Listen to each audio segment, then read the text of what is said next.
हे आहे पूर्वीच्या काळी लग्नाच्या पंक्तीत बनवलं जाणारं सुक्कं डाळ वांग।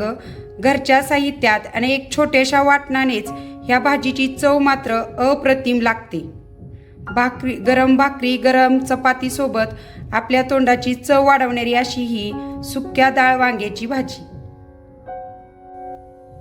नमस्कार, मी रेश्मा लोकरे रेसिपीज मध्ये तुमचं स्वागत। तुम्हाला आज कळलंच असेल, आपण पूर्वीच्या काळी लग्नाच्या पंक्तीमध्ये बनवलं जाणारं डाळ वांग त्याची रेसिपी पाहणार आहोत। बघा, पूर्वीच्या काळी लग्नाच्या पंक्तीमध्ये हे डाळ वांग बनवलं जायचं किंवा जिथे देवाचा भंडारा बनवला जातो म्हणजे प्रसाद बनवला जायचा, तिथं देखील तिखट गोड असं कॉम्बिनेशन म्हणून म्हणजे लापशी सोबत तिखट काहीतरी म्हणून हे डाळ वांग चमचमीत तिखट असं डाळ वांग बनवलं जायचं। तर त्याचीच आज आपण रेसिपी पाहणार आहोत। चला तर रेसिपीला सुरुवात करूया।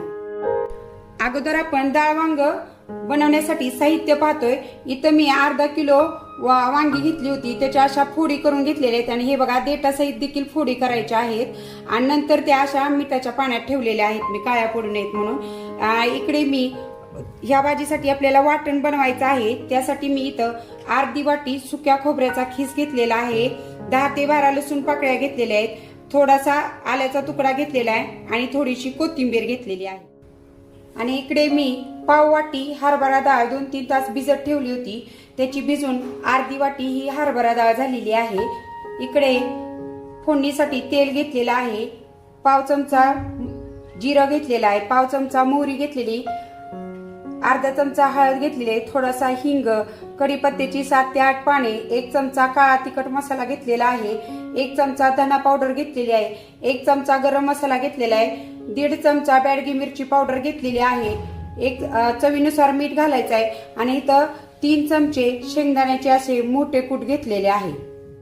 आता मिक्सरच्या भांड्यामध्ये ह्या भाजीसाठी लागणारं साहित्य बनवून घेऊया। त्याच्यामध्ये जे आपण कोथिंबीर घेतली आहे ते कोथिंबीर घालायची, सुक्या खोबऱ्याचा खीस घालायचा, जे आपण आलं आणि लसूण घेतले ते देखील घालायचं आणि मिक्सरला बारीक वाटून घ्यायचं।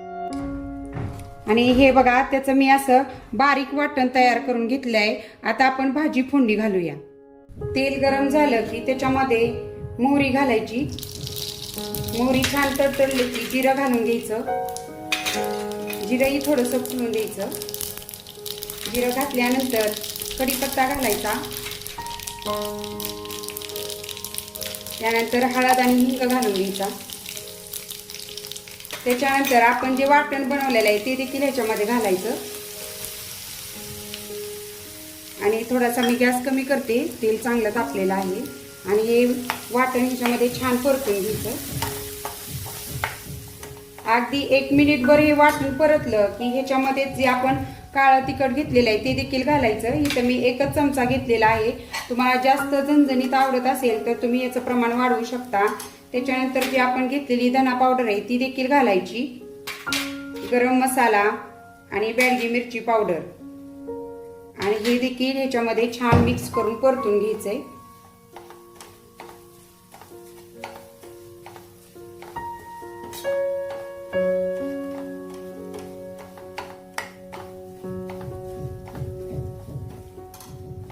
एक मिनिटभर हा मसाला परतला ना की मग ह्याच्यामध्येच ज्या आपण फोडी कट करून घेतलेल्या आहेत वांग्याच्या त्या देखील घालायच्या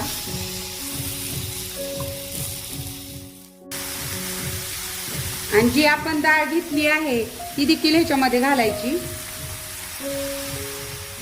आणि ह्याच्यावरती चवीनुसार मीठ देखील घालून घ्यायचं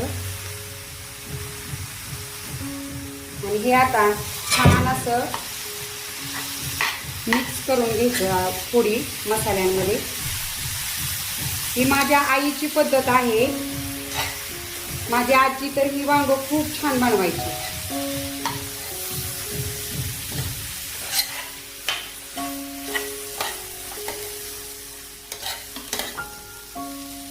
आणि ह्या फोडी आता ह्या मसाल्यांमध्ये छान मिक्स करून घेतलेत। बघा सगळ्या फोडींना छान असा आपला मसाला लागलेला आहे एकाच वाटणामुळं, पण ही भाजी खूप खमंग होते। कांदा वगैरे काही घालायचा नाही, फक्त लसूण घालायचा आणि आता या फोडींना मंद गॅसवर अशी 5 मिनिटं वाफ देऊन घ्यायची। 5 मिनिटानंतर आता बघा त्या पोळी चांगल्या हलवून घ्यायच्या. मी मध्ये पण एकदा पोळी अशा हलवून घेतल्या होत्या. आणि बघा, हे माझं जाड बुडाचं भांडं असल्यामुळं पोळी कुठेही चिटकल्या नाही. तुम्ही बी शक्यतो जाड बुडाची कढई वापरा.